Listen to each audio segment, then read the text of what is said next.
de la rédemption, le larron sur la croix, 33 après Jésus-Christ.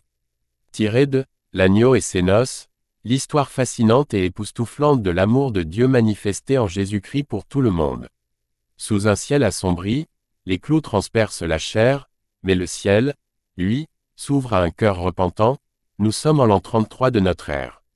Sur une colline appelée Golgotha, le drame éternel du salut s'écrit entre trois croix dressées. Au centre, l'agneau sans défaut, Jésus, Fils du Dieu vivant. À ses côtés, deux larrons, deux chemins, deux destinées. Dans l'agonie, un murmure jaillit, « Souviens-toi de moi quand tu viendras dans ton règne », et dans cette ultime heure, le ciel répond par grâce.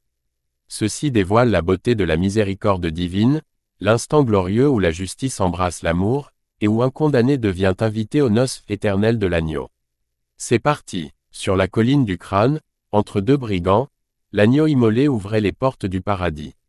À sa droite, un homme agonisant, chargé d'une vie de violence, entendit les insultes et vit la sainteté silencieuse de l'innocent. Dans un ultime spasme de foi, son âme s'arracha à l'orgueil du condamné pour se jeter dans la miséricorde pure. « Souviens-toi de moi quand tu viendras dans ton royaume. » Il n'eut pas le temps de faire de bonnes œuvres, d'accomplir un pèlerinage ou de recevoir un baptême d'eau. Sa seule offrande fut sa détresse et sa confiance.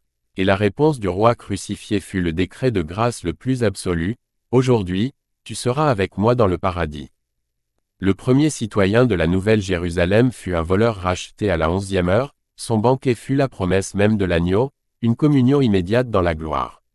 En fait, dans les dernières heures de sa vie terrestre, Jésus ne cesse d'accomplir sa mission, sauver ce qui était perdu. Au cœur du supplice, il tend encore la main. Le bois de la croix devient le pont entre la justice divine et la miséricorde céleste. Le salut ne se mérite pas, il s'accepte. Ce larron, mourant mais repentant, nous enseigne que personne n'est trop loin pour la grâce de Dieu. Le Rédempteur ne regarde pas le passé de l'homme, mais la foi de son cœur. Cet instant suspendu dans l'éternité reste un écho vivant pour nous tous. Le ciel appartient à ceux qui, dans l'humilité, reconnaissent l'agneau et s'abandonnent à sa miséricorde. Ainsi, l'agneau prépare ses noces, et déjà, un invité s'avance, marqué non par son mérite, mais par le sang du crucifié.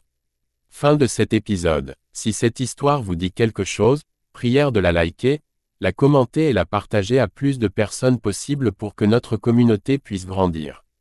Rendez-vous pour un prochain épisode. Salem abondant de Dieu sur vous.